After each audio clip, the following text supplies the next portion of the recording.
વડોદરાના ડભોઈમાં હિન્દુ વિસ્તારમાં આવેલ સાંઈ દર્શન સોસાયટીના રહીશોએ અશાંત ધારો લાગુ કરવા ડભોઈ મામલતદારને આવેદનપત્ર આપવામાં આવ્યું।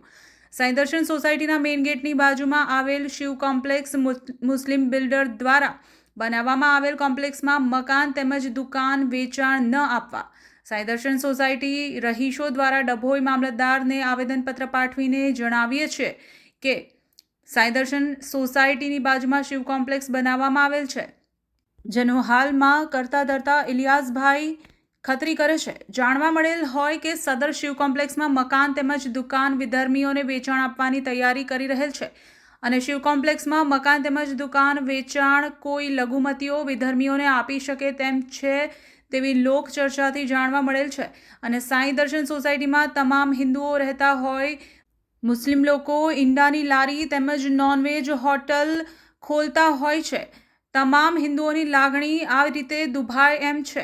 સાંઈ દર્શન સોસાયટીમાં આવેલ હિન્દુ વિસ્તારમાં મુસ્લિમો મકાન તેમજ દુકાન વેચાણ રાખશે તો ધીરે ધીરે એક પછી એક બીજા મુસ્લિમોને મકાન તેમજ દુકાન વેચાણ રાખશે અને સાંઈ દર્શન સોસાયટીમાં ઉપરોક્ત સોસાયટીમાં જે તમામ હિન્દુઓ રહેતા આવેલ છે તેઓને ખૂબ જ તકલીફ પડે તેમ છે અને તેઓની રહેણીકરણી તેમજ તેઓના ખાનપાન તમામ હિન્દુ વિરુદ્ધ હોય છે, જેને કારણે અવારનવાર ઘર્ષણ પેદા થાય તેવી પરિસ્થિતિઓ ઊભી થાય છે। જ્યારે ડભોઈના નેતા સોશિયલ મીડિયામાં જણાવે છે કે વ્યક્તિ જય શ્રી રામ ના બોલે એનું જય શ્રી રામ કરી દેવું, જ્યારે અશાંત ધારાના નિયમ વિરુદ્ધ દર્ભાવતી નગરીમાં કોમ્પ્લેક્સ અને સોસાયટીઓમાં વિધર્મીઓ બનાવી રહ્યા છે તો કોના આશીર્વાદથી ભવિષ્યમાં ઘણી બધી તકલીફો ઊભી થાય તેમ હોય, જેથી તાત્કાલિક ધોરણે આ બાબતે યોગ્ય કાર્યવાહી અને યોગ્ય પગલાં લેવા અમો તમામ રહીશોની માંગણી છે કે તેમજ પીડબ્લ્યુડીના કાંસ અંગે જાણકારી હોવા છતાં કાંસ છોડી નથી અને પાણી માટેના ભૂંગળા પણ મૂક્યા નથી। ભવિષ્યમાં સાંઈ દર્શન સોસાયટીના પાણી ભરાવાની પૂરેપૂરી સંભાવના છે તથા સોસાયટીની દિવાલને તદ્દન અડીને બાંધકામ કરે છે। ભવિષ્યમાં જો કોઈ પ્લોટમાં માલિક મકાન બનાવે તો હવા ઉજાસનો પ્રશ્ન પણ ઊભો થાય તેમ છે। આવા વિધર્મીઓ ઉપર તાત્કાલિક ધોરણે કાર્યવાહી કરવા અમો તમામ સોસાયટીના રહીશોની માંગ છે।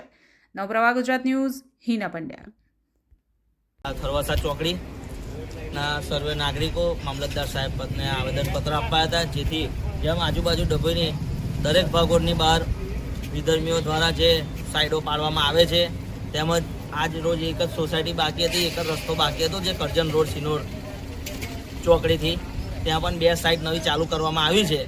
તેના માટે આવેદનપત્ર આપવામાં આવ્યું છે, જે ધર્મ મુતાબિક કે સર્વે સોસાયટીમાં હિન્દુ રહે છે તેમની લાગણી ન દુભાય તેને લઈને બહાર સોસાયટી નવી જે સાઈડ પાડવામાં આવી છે તેઓને વિધર્મીને વેચાણ કે પ્રોપર્ટી ઇન્વેસ્ટ પર્પઝ પર ન વેચે એના માટે આજ રોજ મામલતદાર સાહેબને આવેદનપત્ર આપેલ છે।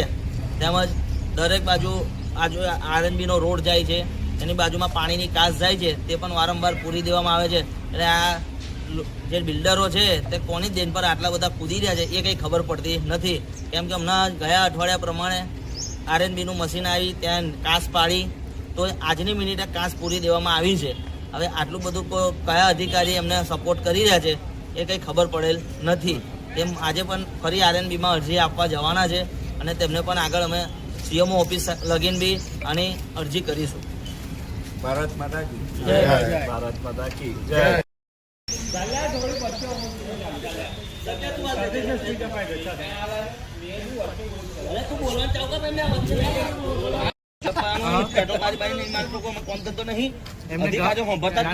દરબાર ને ગવતો જ ફાવે, બીજું કશું ગહવાનું